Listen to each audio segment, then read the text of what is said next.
Gym ফা বা gym ফা বা জিম ফা বা জিম ফা সাদ মিম হা কদ মিম হা সাদ মিম হা কদ মিম হা কাফ শিন আইন কাফ শিন আইন কাফ শিন আইন কাফ শিন আইন লাম বা গাইন লাম বা ওয়াইন লাম বা গাইন লাম বা ওয়াইন কাফ কফ সিন কাফ কফ শিন কাফ কফ সিন কাফ কফ শিন হা তা মিম হা তা মিম হা তা মিম হা তা মিম দাদ খা জিম দত হা মিম দাদ খা জিম দত হা মিম ইয়া সা হা ইয়া তা হা ইয়া সা হা ইয়া তা হা হা হামজা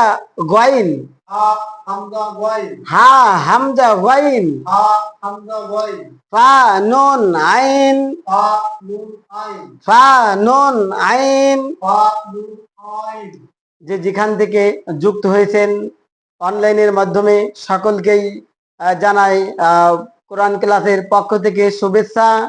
আমি তাদেরকে বলবো যদি আপনি ফেসবুক থেকে দেখেন তাহলে চ্যানেলটি ফলো দিবেন, আর ইউটিউব থেকে দেখলে অবশ্যই সাবস্ক্রাইব করতে ভুলবেন না, এবং আমাদের প্রতিনিয়ত ক্লাসগুলো দেখলে ইনশাল্লাহ আপনি কোরআন শরীফ পড়তে পারবেন। আজকের যে ক্লাস চলতেছে পঞ্চমতম ক্লাস, এই ক্লাসের যে পড়ানো হচ্ছে যে আরবি শিখতে গেলে মানে কোরআন শিখতে গেলে 29টি হরফ শিখতে হবে।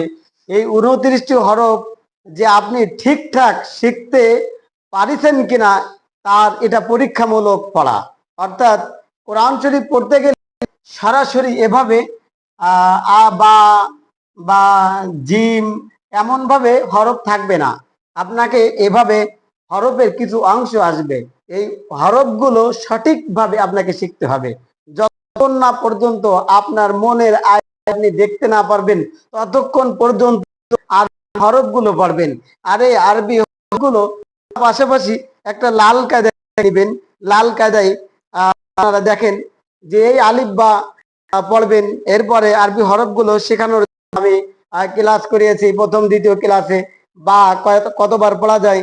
এরপর আজকের ক্লাসে দেখাচ্ছি যে এই আরবি হরফগুলো ভেঙে ভেঙে বইতে দিয়েছে যাতে আপনাদেরকে মানে আপনাদের সঠিকভাবে মনে হয়ে যায় আরবি হরফগুলো।